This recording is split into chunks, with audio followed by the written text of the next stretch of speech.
سیدنا و مولانا محمد وعلی آلہ وصحبہ وبارک وسلم۔ رمضان المبارک کا مہینہ بڑا ببرکت مہینہ ہے۔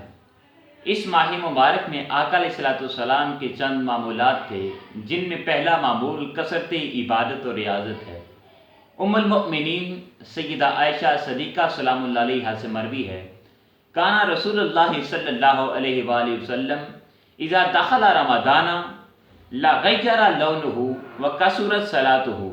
جب رمضان المبارک کا مہینہ داخل ہوتا تو آقا علیہ الصلوۃ والسلام کا رنگ مبارک وہ متغیر ہو جاتا، بدل جاتا تھا، اور آپ کی نمازوں کے اندر کثرت آ جاتی۔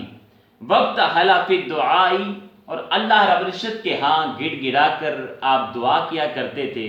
واشفق منہ، اور اللہ رب العزت کا خوف اور ڈر اپنے اوپر طاری رکھتے تھے۔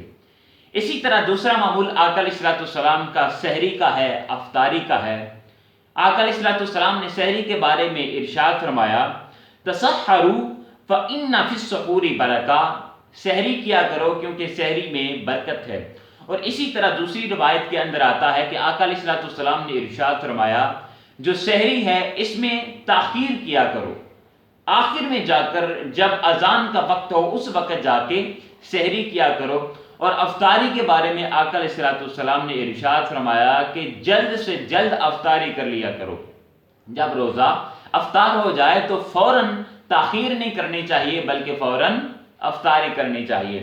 اسی طرح تیسرا معمول آقا علیہ الصلوۃ والسلام کا قیام اللیل کا تھا، رات کو آقا علیہ الصلوۃ والسلام قیام فرماتے، اور اس بارے میں آقا علیہ الصلوۃ والسلام نے ارشاد فرمایا، من قام رمضان ایمانا واحتسابا غفر له ما تقدم من ذنبہ، جس نے رمضان المبارک کی راتوں میں قیام کیا ایمان کے ساتھ اور احتساب کے ساتھ، اللہ پاک اس کے جتنے بھی گناہ ہیں ان کو معاف فرما دے گا۔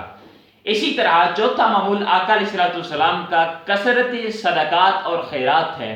ویسے تو آقا علیہ الصلوۃ والسلام سارا سال کثرت کے ساتھ صدقات تقسیم فرماتے، خیرات تقسیم فرماتے، اور کوئی بھی سائل آقا علیہ الصلوۃ والسلام کے در سے خالی واپس نہیں لوٹا، لیکن اہتمام کے ساتھ جب رمضان المبارک کا مہینہ آتا تو آقا علیہ الصلوۃ والسلام کثرت کے ساتھ صدقات اور خیرات فرماتے تھے۔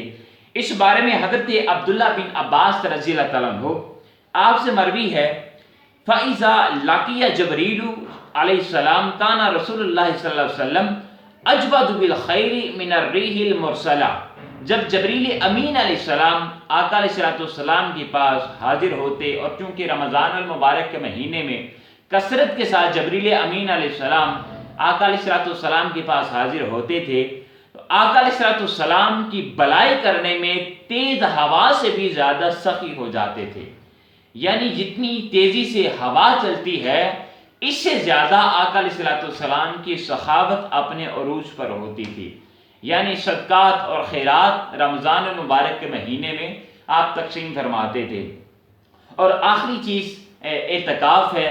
رمضان المبارک کا جو آخری عشرہ ہے، آقا علیہ الصلوۃ والسلام اس آخری عشرہ میں اعتکاف کا اہتمام فرماتے تھے، جس بارے میں سیدہ عائشہ صدیقہ سلام اللہ علیہا سے مروی ہے، ان نبی صلی اللہ علیہ وسلم کانا یعتکف العشر الاواخر من رمضان حتی توفاہ اللہ ثم اعتکف ازواجہ من بعدہ۔